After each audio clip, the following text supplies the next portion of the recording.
Welcome to Crime Files, the podcast when we uncover the truth behind the stories that shock the world. Today's episode is called Wrongly Accused. Did you know that more than 3,000 people in the United States have been exonerated after being wrongfully convicted? That means thousands of people have lost years, sometimes decades of their lives behind bars for crimes they didn't commit. I'm Ximena, and with me today are my teammates Javier, Juan, José, and Ricardo. Together, we will explore how bias and media can turn innocent people into crimes of injustice. Let's start with a case that shows how fear and rumor can replace real justice. Javier, what did you find? I looked into the Bully podcast about Ken McElroy. He was known as the town bully in Skidmore, Missouri.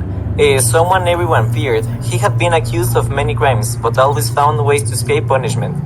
Then, one day, he was shot in broad daylight, in front of dozens of witnesses, and no one ever said who pulled the trigger. This connects to unsolved vigilant murder in the heartland. Both stories show what happens when people lose faith in the system. They stop waiting for justice and decide to take it themselves. Oh, that's really disturbing. When a community takes justice into its own hands, truth no longer matters. It's just mob justice. And it's just as dangerous as the crimes people are trying to stop. Exactly. Fear makes people act irrationally.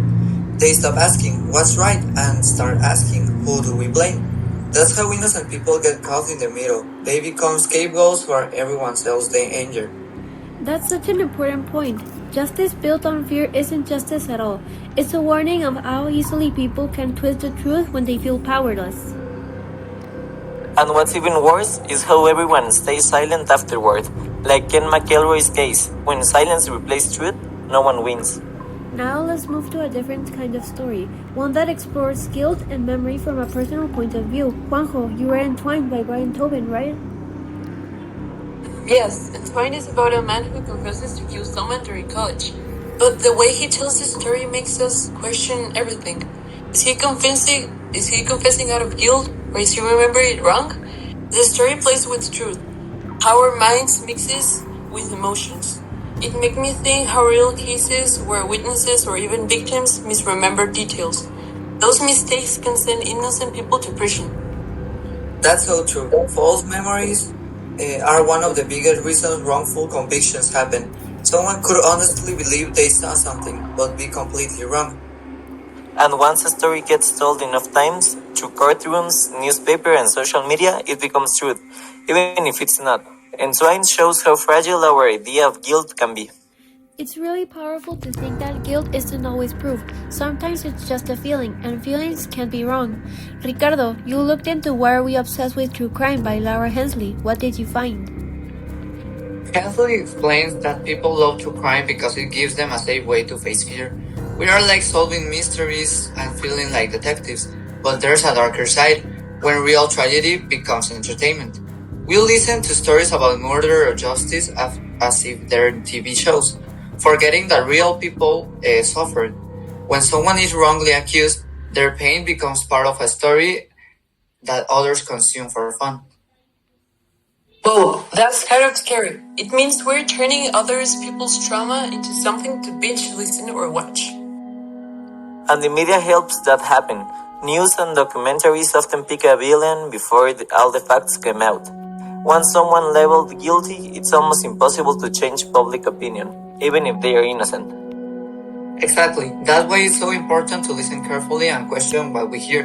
Just because a story sounds true, it doesn't mean it is. I think that's one of the biggest takeaways from all of this.